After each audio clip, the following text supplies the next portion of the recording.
जानू तू बात हमार सहनाई पैबा तू माघ के जार मान ले जानू तू बात हमार सहनाई पैबा तू माघ के जार रजाई से घर में नहीं चढ़तोगे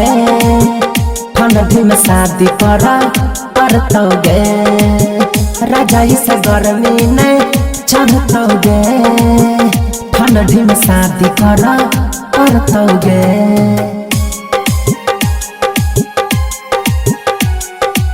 अभी आप सुन रहे हैं जय श्री कैसेट कंपनी की प्रस्तुति। चढ़ल जवानी में धले तो सरदी हाथों में लगाल हल्दी गए चढ़ल जवानी में धले तो सरदी हाथ में लगाल हल्दी गए कले जानू विश्वास सटल रहबो तोरे पास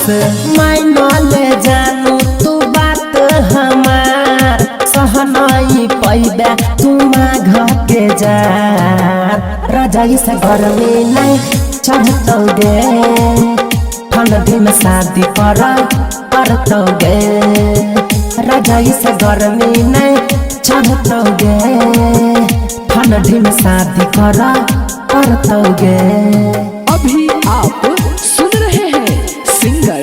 5 स्टार पीपी राज को।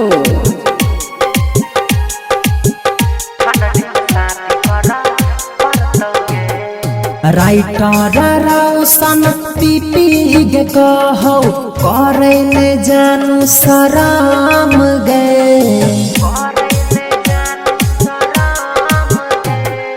पाजा में धाका तोड़ा गिरा के रखतो